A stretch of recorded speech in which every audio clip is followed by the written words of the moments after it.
సంగారెడ్డి జిల్లా అమీన్పూర్ మున్సిపల్ పరిధి పటేల్గూడ గ్రామ పరిధిలోని పంచముఖ ఆలయంలో చోరీ జరిగింది. రాత్రి 2 గంటల సమయంలో గుర్తు తెలియని వ్యక్తి వచ్చి ఆంజనేయ స్వామికి అలంకరించిన కేజీ వెండి కిరీటం, తులం బంగారం, హుండీలో ఉన్న ₹1,00,000 వరకు నగదు చోరీ అయినట్టు తెలిపిన ఆలయ ప్రధాన అర్చకులు శేషు తెలిపారు. చోరీ దృశ్యాలు సీసీ కెమెరాలో రికార్డయ్యాయి. అమీన్పూర్ పోలీసులు ఘటనా స్థలానికి చేరుకొని కేసు నమోదు చేసి దర్యాప్తు చేపట్టారు. పూర్తి వివరాలు తెలియాల్సి ఉంది.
కిలో వెంట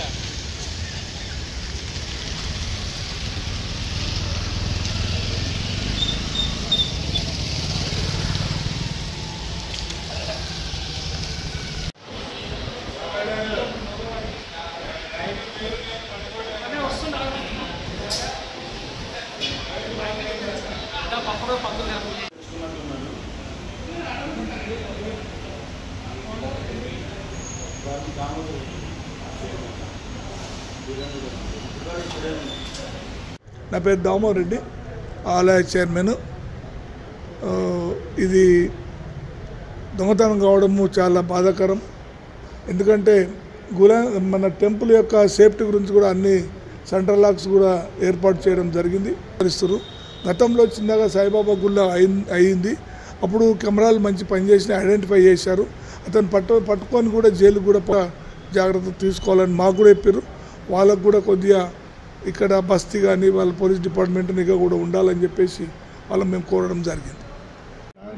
పటేల్గూడ శ్రీ పంచముఖ ఆంజనేయ స్వామివారి దేవాలయంలో రాత్రి సమయంలో 2:30 గంటల నుండి సుమారుగా 3 గంటల వరకు ఇలా రాత్రి పోలీస్ వాళ్ళకి కూడా కంప్లైంట్ ఇవ్వడం జరిగింది. క్రైమ్ సిస్టమ్ వాళ్ళు కూడా వచ్చి మొత్తం అంతా కూడా ఫింగర్ ప్రింట్స్ మొత్తం ఇక్కడ ఉన్నటువంటి వాళ్ళందరూ కూడా ఇక ప్రూఫ్లన్నీ కూడా తీసుకున్నారు. వాళ్ళు కూడా త్వరలోనే దీన్ని రికవర్ చేస్తా అని చెప్పి వారు కూడా తెలియజేస్తారు.